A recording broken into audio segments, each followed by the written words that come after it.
We are in the off season, and Andrew, this is your first at BYU. How is it going? It's going awesome. It's fantastic. I love the way that people are working. I love what Coach Phyllis has in store for us, what he's been doing in the weight room with us, the way the coaches are coaching us. There's high expectations going in, which is what we love.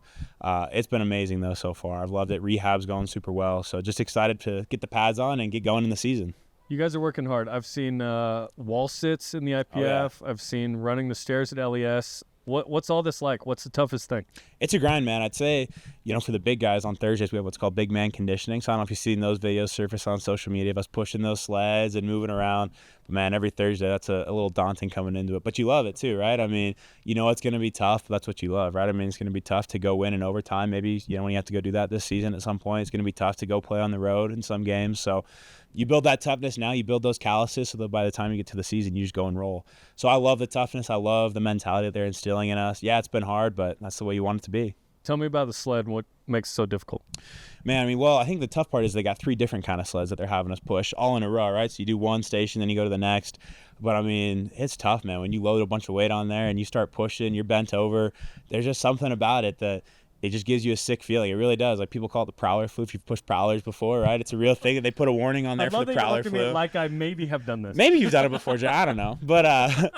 But no, it's fun. I say fun. In the moment, maybe not so fun, but afterwards, they're working us and, like I said, building us up and building that callus. And there's a team element to it? Yeah, there is. Multiple guys, you got to work together? Yes, there's one they call it the scrum sled, so it's like in rugby, the scrum. You get 2 guys in there. Talking my language. Oh, yeah, there we go. Yeah, I know I'm talking your language now, but you get in that scrum sled and you're just pushing, and they got coaches standing on it, making it tough, and then they get this big ram sled is what they call it, where you can get 3 to 5 guys on there. So, you got to build that chemistry too, which, as an offensive lineman is something, especially a transfer coming in, something that I've enjoyed, right? You're grinding next to the guy, or you're the guy right next to you, and it makes it fun because you get to build that trust with him, and I enjoy that. How is that process of getting to know the fellow offensive lineman that you'll be going to battle with?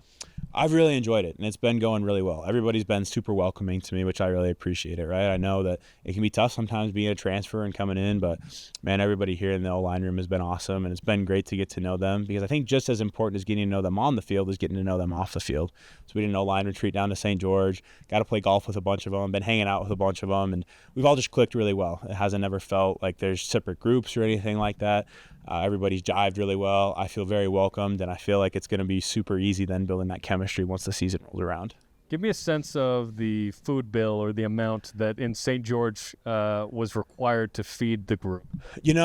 Honestly, it's great that we have a great nutritionist. Shout out Dan, who helped us out and hooked us up with some steaks and some short ribs down there. So you cooked them down there? Oh, we cooked him down there. Sonny Mocassini, I got to shout out him, man. That guy, he can chef it up. He really can. He was marinating chicken for, I think, like 2 days before we went down there. Oh yeah, he got down there, was on the grill, I think, for 4 hours that first day, just grilling everybody food and made us a whole feast, man. So I got to shout out Sonny for that because he was making sure we were eating right down there.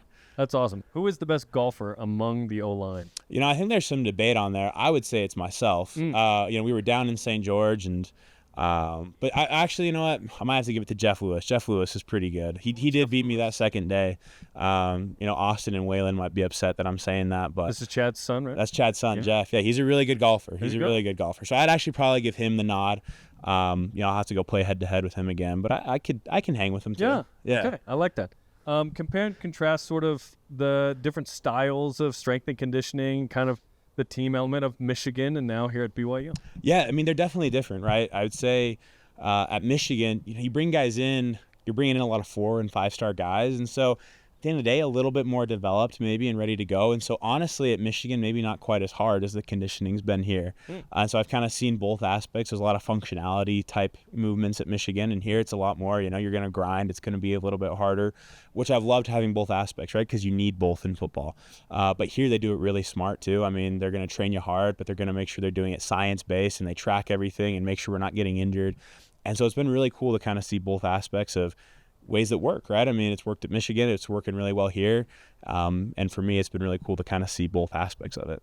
What's this like emotionally for you? Because I know you grew up, your dad played basketball at BYU. Yep. And your brother played O-line at BYU. Yep. You originally commit to Virginia and Bronco Mendenhall. Then you actually go to Michigan, and now you're back at BYU, a sort of homecoming of sorts. What's this emotionally been like on this journey? Yeah, it's kind of been a whirlwind of emotions, right? I loved Coach Mendenhall and that whole staff that, kind of spread throughout the country now, but they were awesome. And always very supportive of me on my mission. And then obviously went to Michigan and loved my time there at Michigan, and just kind of felt like it was a time for a change. And so, it's been cool to meet all these different people, to build these relationships with these different staffs. But at the same time, it's been really exciting too, because I guess you could say it is almost like a homecoming of sorts, right? Where you go to these places, commit to Virginia and go to Michigan, and you're kind of the outsider coming in. But here I've just got so many roots in Utah, and especially at BYU. So it's felt really fun to be back and into kind of a familiar way, if you could say that, familiar faces and familiar feel being in Provo. It's very familiar because your brother's in my ward. And I happen to see you around as well. Yep, I see you in there. Which is awesome. We see you in there, which is great. And you went on your mission to, was it Orem? To Orem, yes, sir. Orem. So it's all very familiar. Super familiar. And the famous Jim Harbaugh picture at Tucano's. At Tucano's, right there at University Mall. It's awesome. Tell me about the hat. Is that tan? It is tan. A tan hat? It's a tan hat. A tan BYU hat. A tan BYU hat. Got the blue bill right here, but Lodge 33. Lodge 33. That's 33. The company? That's the company. I love this hat, though. Is tan coming back? Because early 2000s, it was the tan. I remember when I was growing up, you had the tan. Yeah. I don't know. Maybe we'll try to bring it back. I don't know if I'm going to be the one to set that trend, but I'm rocking it right now. I think it's starting today. The tan is coming back. You got to pick it up, Jeremy. You got to continue it then. I'm not sure I love it. I would love one game of a tan jersey. I don't know if I'd love that. Well, I think it'd be terrible, just so we could emphasize that, hey, we don't want this. Fair enough. As like a secondary or tertiary one, maybe. Okay, maybe we're good. We'll talk to I our think it's EQ fun you have guys. the hat. I'm not anti-hat. I'm pro-hat. Thanks, man. But jersey could be a little weird. Okay, you're gonna play in a couple of minutes. Who's your biggest competition, you think, among the guys that are out there? Because I saw Parker Kingston. Yeah. I know he's amazing. He's really good. Yeah, I don't think if we were going head-to-head, we're playing a scramble. Yeah. So if we were going head-to-head, I know Parker would smoke me out on the course. Ty Smith as well, a long snapper. He's really good at golf too. So those two, they're going to be carrying the groups today, I think. But now that we're playing in a scramble, lets me just kind of let loose a little bit and kind of smoke the driver. Shots. Yeah, exactly. So the thing is I can hang in a scramble because I'm just not consistent, but I'll get a couple out there. But yeah, I'm not beating PK in a head-to-head match. That's for sure. He's pretty legit. Yeah, he is. Yeah, he's good. Well, we're bringing 10 back apparently. Andrew, we appreciate the time. Thanks, man. Always a great time. Thanks, Jared.